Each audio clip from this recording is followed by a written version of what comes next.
শিলিগুড়িতে আন্দোলনে নামলো এসএসসিতে চাকরি হারারা। মঙ্গলবার শিলিগুড়ির বাঘাযতীন পার্ক ময়দানে তারা জমায়েত হয়ে আন্দোলনে নামে। শিলিগুড়িতে প্রায় শতাধিক প্রার্থীরা চাকরি হারা হয়েছেন, আর সেই চাকরি হারারা এদিন আন্দোলনে নামে।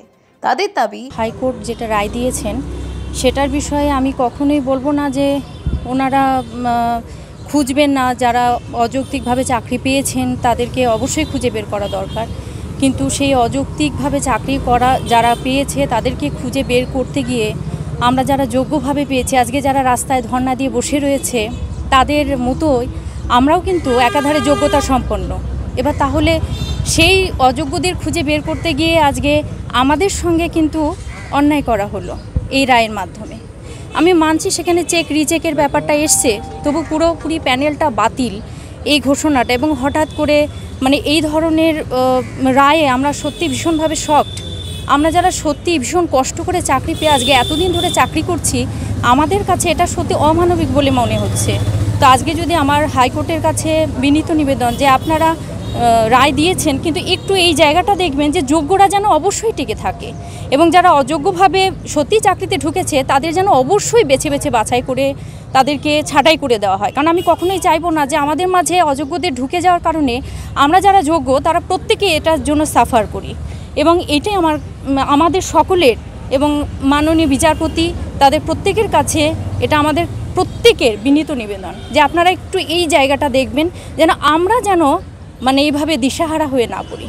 আদালতের কাছে তাদের কাতর আবেদন, আদালত যাতে যোগ্য প্রার্থীদের কথা চিন্তা করেই এই রায় থেকে তাদের মুক্তি দেন। নিজেদের লড়াইটা নিজেরাও করতে পারি এবং সরকারের সঙ্গেও থাকতে পারি।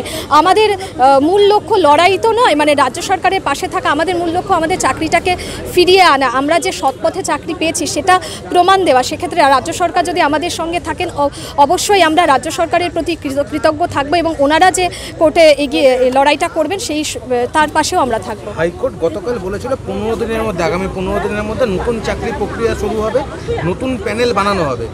তার হাইকোর্টের রায়ের উপরে কি আপনাদের আস্থা নেই যে এরকমভাবে সিবিআই নতুন করে একটা লিস্ট বানাবে?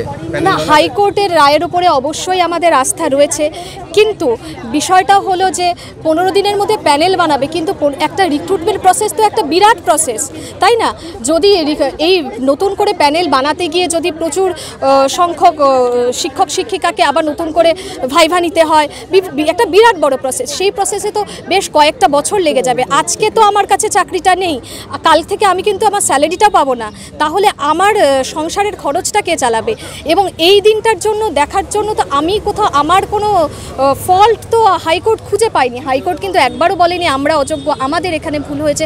সেটা প্রক্রিয়াগত যদি কোনো ভুল হয়ে থাকে তার দায় তো এই মুহূর্তে আমাদের নয়, তাহলে আমরা কেন ভিক্টিমাইজড হব? হ্যাঁ, সব কিছুই স্বচ্ছভাবে হোক, কিন্তু এই মুহূর্তে আমরা কোনোভাবেই ভিক্টিমাইজড হব না।